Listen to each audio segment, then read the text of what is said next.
Bon les gars, c'est Cypher Spot, là je suis enfin arrivé au Sprint Racing. Donc voilà, on est pôle mécanique d'Alès encore une fois. Donc là, devinez avec qui je suis, hein. Maintenant on ne le présente plus. Un Zetcar qui tient cette caméra. Je suis le cadreur de, Voilà. de ce mini passage de cette vidéo. Pendant que moi, je vais un petit peu vous présenter ce qu'il y a. Donc là, si Monsieur Zetcar veut bien faire un petit plan sur tout Mais bien sûr. Alors voilà, au Sprint Racing, on va avoir une journée entière dédiée au roulage, pour faire des petites courses, voilà, sympathiques entre eux. Et aujourd'hui, ils nous régalent, parce qu'il n'y a que des voitures de folie. Mais quand je te dis des bagnoles de folie, c'est des bagnoles de taré. Alors là, on a la petite plutôt. Alors, faut savoir que juste avant de tourner cette séquence, on en a tourné une qui a fail, où j'ai dit de la merde sur une Ferrari. Oui. Et vu que ça a toujours été la guerre entre AZK et moi, pour savoir qui de Lamborghini ou de Ferrari est le mieux, ça a ravivé des souvenirs terribles. Et bref, voilà, une petite tour là, de 450. Et je peux même vous filmer l'intérieur. On peut même filmer l'intérieur, ouais, carrément. Oh, j'adore. Voilà, personnellement, j'adore. Mais qui n'aime pas. Oui, bah en même temps, ouais. Derrière, comme vous l'aurez pu voir, on a des Lamborghini Gallardo. Ici et là-bas, Le 718 une petite Cayman. 718, exactement, oui. D'ailleurs, en parlant du Cayman, la deuxième partie donc du Supercar 7 Club arrivera bientôt sur la chaîne. Enfin, ça dépend de quand sortira cette vidéo, si je pense qu'elle est plus appropriée à sortir maintenant que l'autre. Mais le 718, on va en entendre parler de lui. Alors, on n'a pas que ça. Tout là-bas, on a quoi? Tu veux bien venir. Mais je te suis. Alors, on a l'Alpine A110. Alors, les Alpines, moi, je les aime beaucoup. Et je crois que c'est une A110S, hein, par rapport aux détails qui se trouvent juste là. Ça? Oui. Il me semble que chez Alpine, vous avez dit que ça, quand ça y est, c'est une S. Il me semble. Il y avait pas un petit Bon, après, elle est un petit peu modifiée, on peu... dirait. A110, normalement, c'est marqué ici. Ouais, mais je sais pas si c'est forcément obligatoire. Ça, j'avoue que je sais pas du tout. Non, pas un petit peu. Donc, avec la 110, Oui.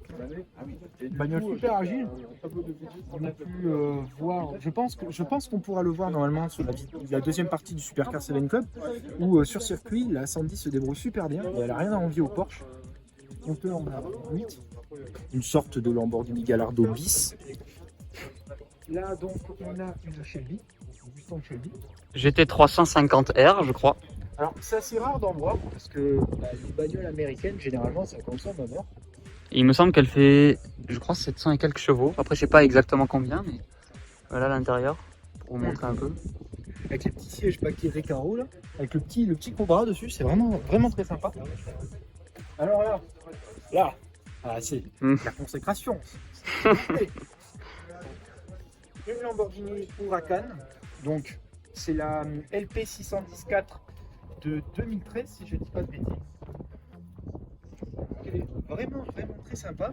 Donc qu'est-ce que c'est? C'est du 610 chevaux, du 4 roues motrices V10 Atmo. et un V10 Atmo de l'enfer. Une bagnole un peu plus performante qui en fait est une Audi R8 V10+. Mais c'est pas grave. On va pas le dire trop fort. Il se croit dans Top Gear, ça me fume. La GT3, hein. Bon, les Porsche, hein.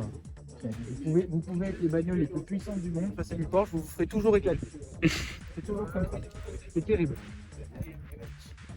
Agile, compact. Est-ce qu'on a vraiment besoin d'expliquer pourquoi est-ce que la GT3 est un véritable missile? Non, je ne pense pas. Non.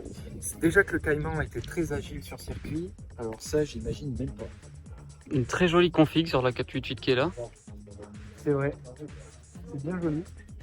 Alors, ce qui est drôle, c'est que oui. là, tu vois, à l'arrière, Oui, il y a peut-être un peu trop de carbone par contre. Bah, tu vois, on a un début de bande aux couleurs du drapeau italien. C'est ça. Sauf que ce qui est drôle, c'est qu'on dirait, tu sais, comme dans l'éditeur de peinture de Forza, Ouais. quand tu écartes trop en fait Oui, la je taille vois. de tes créations, Je vois que ce que tu parles. parfois le sticker ou le coloris que tu veux mettre déborde un peu sur les coins de la caisse. Et du coup, là, tu vois, on a la suite du drapeau qui continue sur les ailes de la voiture, qui descendent jusqu'à ses phares. Mm. Des phares que j'apprécie beaucoup parce qu'on ne les retrouve plus sur la F8 Tributo et on a plus ce regard. Moi, j'aime bien l'appeler le regard enflammé parce que je trouve que ça, là, en fait, les pilotes qui a la plupart, ça me fait penser à des particules de flamme. Ce qu'on ne retrouve pas sur la F8 Tributo qui est toute là-bas, où en fait on a juste des petites fentes. C'est un peu dommage, ça lisse un peu la bagnole, mais bon, que voulez-vous, c'est les nouveaux standards de beauté enfin, en termes de voiture. James Bond est de sortie. James Bond est de sortie en effet avec Ouais.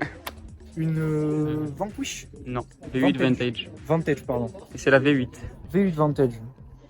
De toute manière, je vais te dire un truc, elles se ressemblent toutes. Oui, ça c'est pas faux, Et mais donc, la Nissan GT-R.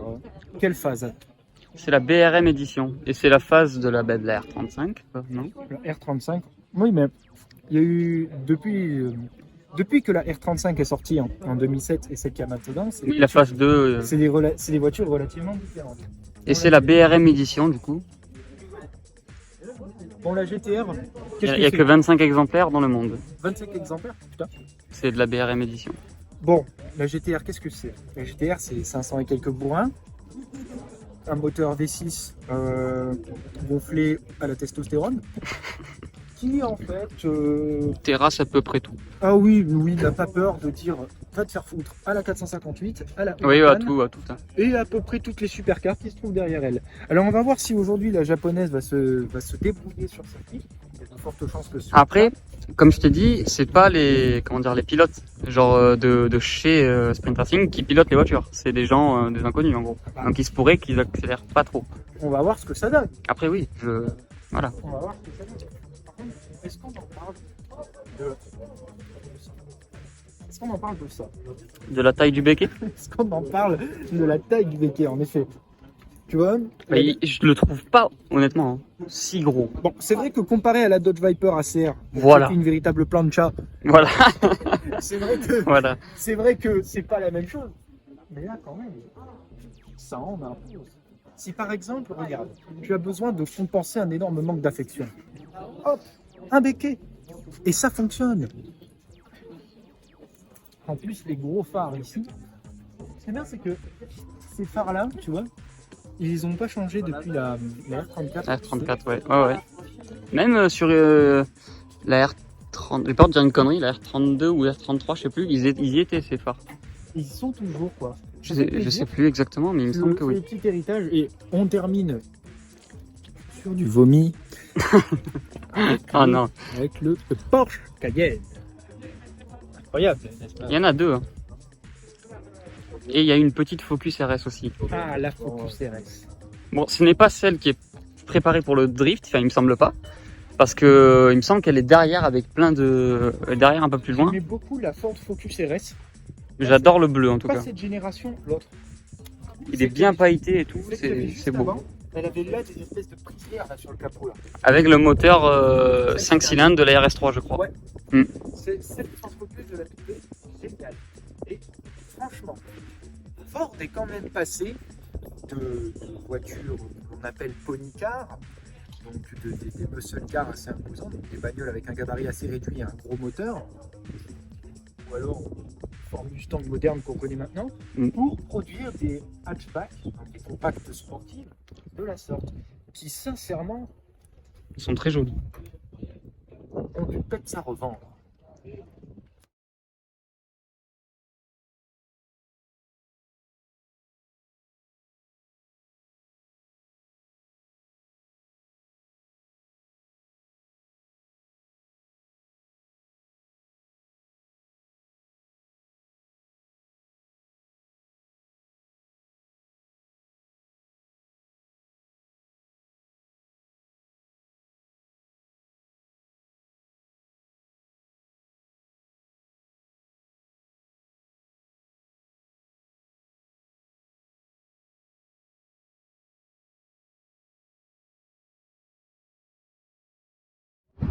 Bon alors là, on est sur la terrasse en fait du resto du pôle mécanique où on a une vue vraiment prenante sur ce qui se passe là dans ce virage là et sur le reste du circuit sur ces virages ici présents.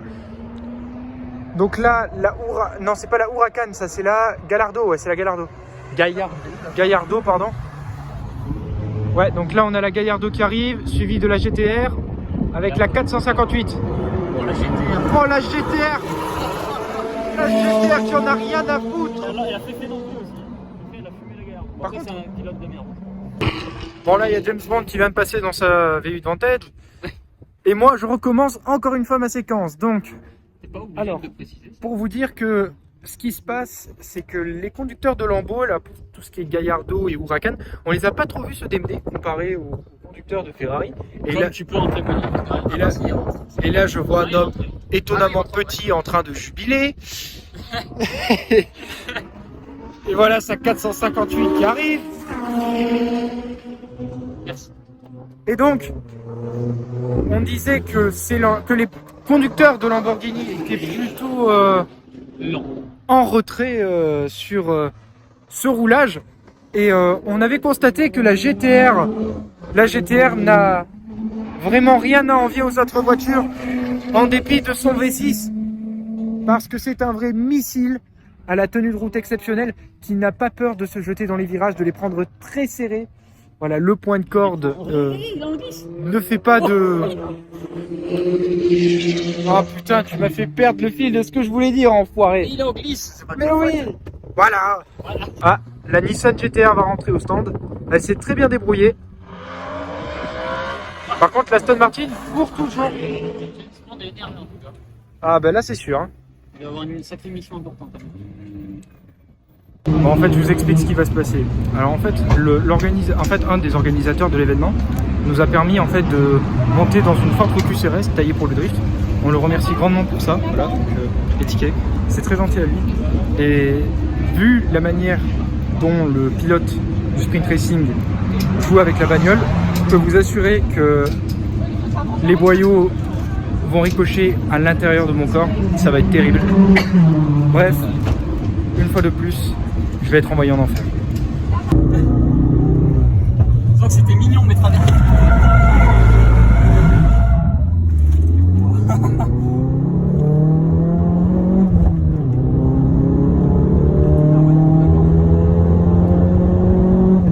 C'est marrant ça les déploie.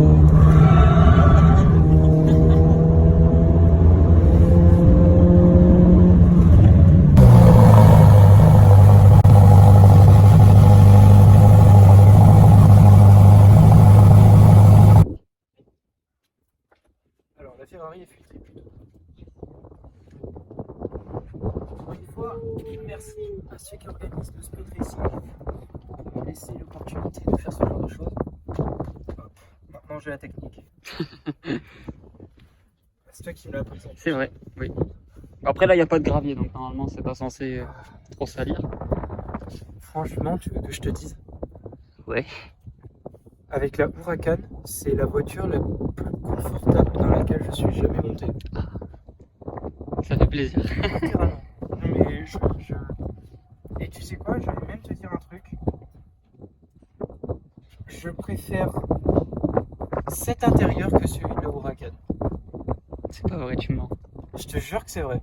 Si, j'aime beaucoup celui de la Huracan parce que ça fait vraiment très pilote de chasse en fait.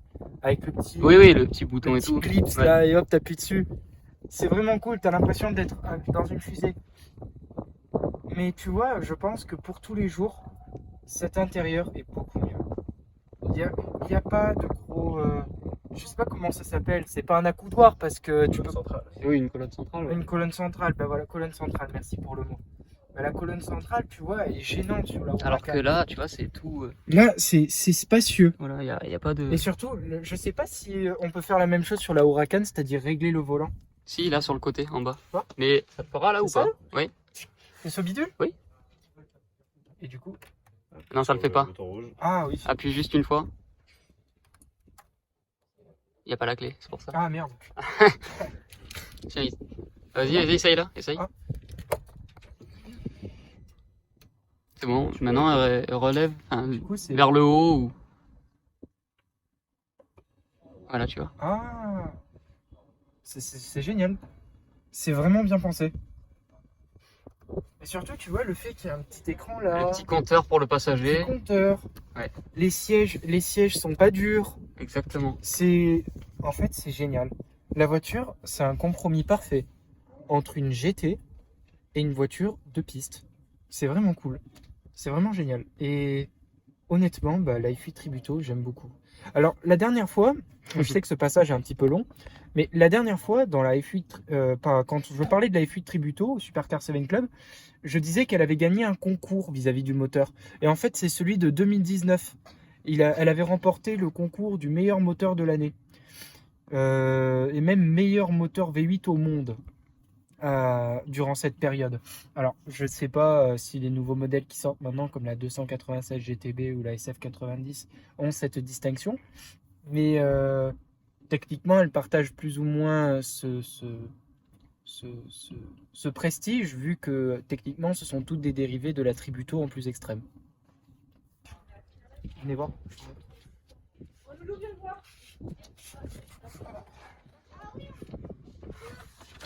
On va pousser ceci.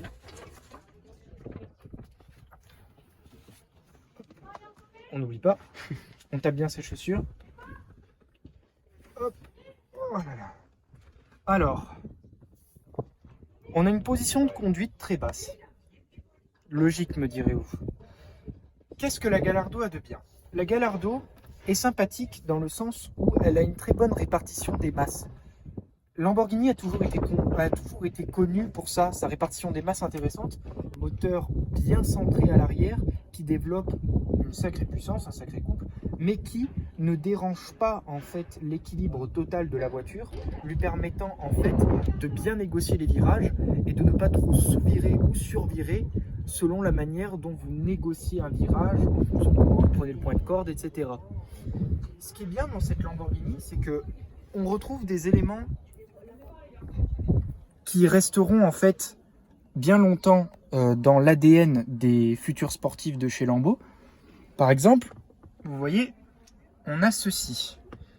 Là, ces espèces de petits switches, en fait, on peut remarquer que sur la Huracan et sur la Aventador, on a à peu près le même système. Il faut savoir qu'il y a des sortes de clips, en fait, si vous voulez. Et ces clips permettent d'activer les différentes options de la voiture, style, je sais pas, mettre les warnings, désactiver l'ESP, enfin, voilà.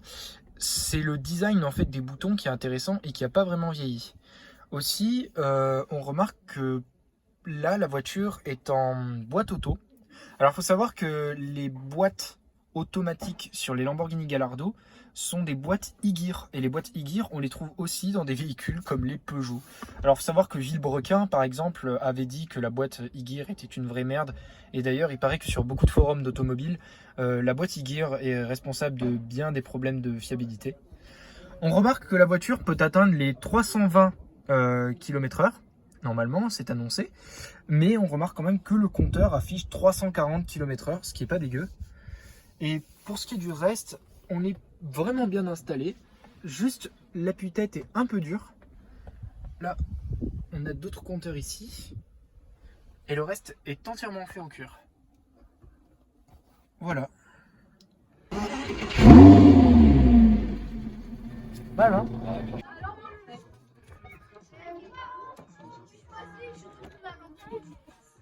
Toute ma vie, j'ai rêvé de ce moment. Littéralement. Je suis dans une Lamborghini Huracan. J'ai posé mon pied dans une Lamborghini Huracan. Il a même plus à parler. C'est un accomplissement. Ok. Attends. Je vais te faire honneur quand même.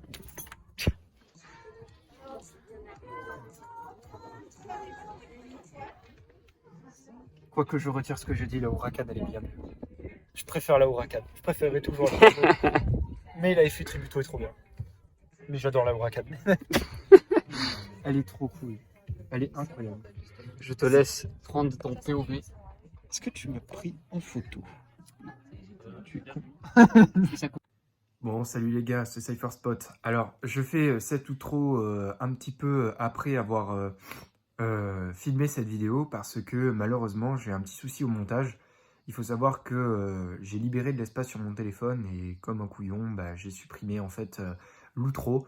Du coup, bah, je vous en fais une et donc j'espère que cette vidéo vous aura plu malgré tout.